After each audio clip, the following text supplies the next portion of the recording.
Oke, halo semua, kembali lagi. Hari ini sesuai dengan request, jadi ada banyak yang request tentang organ tumbuhan. Jadi kayak gimana caranya kita analisis anatomi tumbuhan dan lain-lain gitu. Oke, jadi aku kira untuk memulai hal ini paling baik sih kita mulai dulu dari sistem organ tumbuhan. Ini bakal kelihatannya kayak ngapain kita belajar ini, kayak ini kan semua orang juga tahu kan ya. Tapi aku mau bikin beberapa poin clear dulu sebelum kita ngebahas anatominya. Kita start dulu dari organ tumbuhan. Oke, sistem organ tumbuhan itu nggak ribet kayak manusia. Dia cuma ada dua sistem, yaitu ada namanya sistem tunas dan juga ada sistem akar. Sistem tunas ini dia terdiri dari beberapa organ. Seperti kita tahu, kok akar, sorry, bukan akar. Ini dia ada batang, daun, sama bunga. Ya, bunga ini sendiri kan akhirnya jadi apa? Jadi biji dan jadi buah, yaitu organ reproduksi. Oke, jadi itu sistem tunas dan itu ada sistem akar. Akar terdiri dari apa ya? Akar cuma akar. Jadi misal kita ada tumbuhan, normalnya seperti ini ya. Jadi ini ada akar. Maka kalau kita perhatiin ini kan dia ada akar ya. Gitu. Terus kalau misalnya tumbuhan monokotil gimana dong? Ini kan kalau aku bikin akar tunggang. Nanti kita bakal bahas, oke? Jadi akar tuh kurang lebih sama ya sebenarnya. Sebenarnya kalau kita mau bicarain monokotil, dikotil, asal mulanya itu kurang lebih sama. Nah, nanti kita bahas. Oke.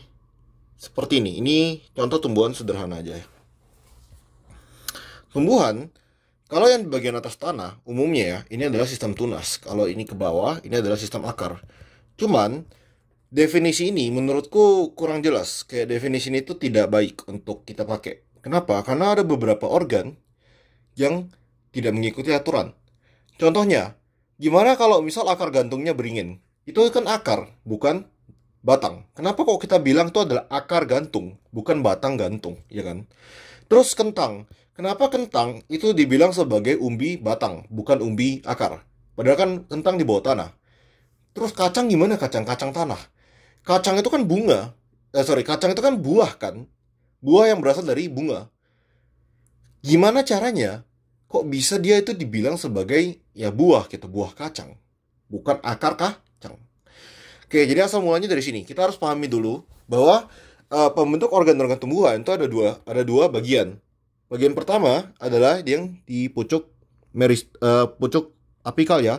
Kita bilang ini sebagai stem, shoot, apical, meristem. Jadi shoot, apical, meristem itu dia yang menghasilkan organ-organ tunas. Kalau ini kita terusin itu, kita lihat lebih dalam lagi, bentuknya kan seperti ini. Ya kurang lebih seperti ini aja ya. Oke, kita perhatiin. Jadi ini shoot apical meristem ada di daerah sini ya. Kita bakal bahas lebih lanjut mungkin tentang ini nanti. Ini adalah ya meristem utamanya. Perhatikan di sini kita ada primordia daun. Jadi ini adalah sumber dari daun. Nah, perhatikan juga ketika primordia daun ini berkembang, dia akan menghasilkan bagian ini. Ini kita kenal dengan nama tunas aksilar. Jadi, seiring tunas apikal itu berkembang, seiring dia naik ke atas, dia akan menghasilkan tunas aksilar ya di setiap ketiak daun. Jadi setiap daun yang dihasilkan, dia akan menghasilkan tunas aksilar. Tunas aksilar ini ngapain dong? Tunas aksilar itu dia bisa berkembang jadi apa? Tunas aksilar ketika dia diaktifasi, maka dia juga bisa menjadi batang lagi ya. Jadi ini ada daun. Tunas ini sebutlah ini ada tunas aksilar yang berkembang. Karena akan ngamatin dia bakal berkembang seperti ini. Menghasilkan tunas aksilar, tunas apikalnya dia sendiri. Oke. Oke, jadi tunas aksilar itu dia bisa membentuk batang. Jadi dia bisa membentuk batang dan juga bisa membentuk daun. Terus gimana dong kalau dengan bunga? Bunga itu juga bisa dari tunas aksilar ya. Tunas aksilar ini ketika dia punya fungsi reproduktif, maka tunas aksilar ini akan berubah menjadi apa? Menjadi bunga dulu ya. Jadi dia akan berkembang menjadi bunga. Ya anggaplah ini bunga gitu ya. Ini bunga. Set. Ya ini bunga lah ya.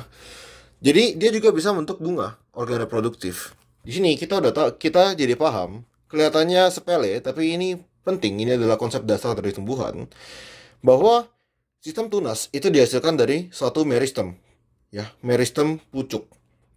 Semuanya dihasilkan dari meristem yang paling pucuk. Meristem yang ada di bagian aksilar, tunas aksilar, itu kemudian bisa mengalami aktivasi dan menjadi meristem apikalnya sendiri. Oke. Kemudian, kalau kita ngelihat akar, kayak jadi ini kan sistem tunas ya. Kalau kita ngelihat akar, akar ini sedikit berbeda dengan sistem tunas. Kalau tadi sistem tunas semuanya itu dihasilkan dari tunas apikal, kita ngelihat bahwa di akar tunas ini kita bilangnya ram, root, apical, meristem. Si root apical meristem itu cuma bentuk akar doang. Jadi dia itu cuma tumbuh ke bawah. Lah terus gimana dengan kalau misalnya dia itu ada akar yang bercabang, ada akar yang kayak bercabang-cabang seperti ini kan? Akar itu kan nggak cuma satu gitu ya. Apalagi akarnya monokotil, di mana akar monokotil itu kan dia itu akar serabut. Jadi pada akar itu agak unik. Jadi akar tunggal akar cabang, nih ya, akar cabang dari akar ini itu dihasilkan bukan dari meristem apikal. Tapi kalau kalian ingat, ini adalah skema akar ya. Ini ada epidermisnya, terus ya ini korteks. Jadi ini bagian tengahnya nih korteks ya, ini korteks. Baru ini ada apa? Ini ada endodermis. Ada endodermis yang memisahkan korteks dengan bagian stele. Jadi bagian tengahnya ini kita bilang apa? Silinder pusat atau stele. Sebutlah contoh aja kalau aku bikin yang dia ini dikotil ya, kayak gini. Jadi dikotil. Ini ada silemnya, jadi ini silem, terus yang ini phloem. Kalian ingat gak ada satu lapisan jaringan di bawah endodermis? Ada lapisan di daerah sini. Apa ini? Ini namanya perisicle.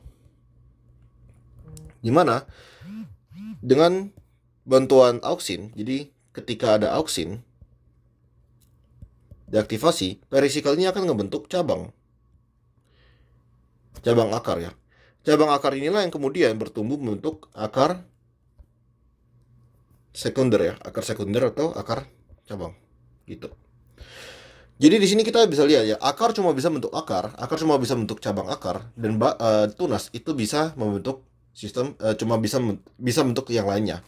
Cuman di sini aku ingin menjelaskan namanya organ adventif. Ini adalah ini adalah pengertian organ yang sejati ya. Gimana dengan namanya organ adventif? Kita ada istilah organ adventif ya. Organ adventif ini adalah organ yang tidak semestinya. Organ tidak semestinya. Maksudnya gimana? Kalian tahu akar gantungnya beringin?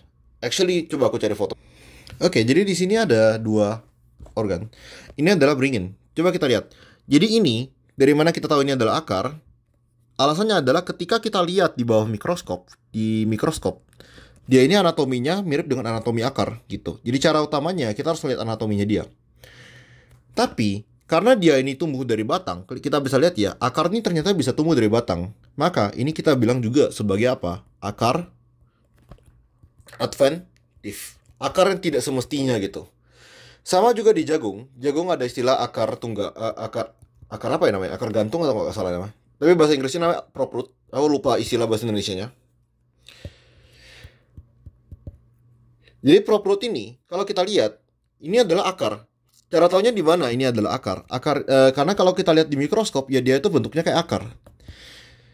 Tapi dia muncul dari batang. Maka ini juga adalah contoh organ adventif. Oke, jadi suatu organ adventif itu adalah organ yang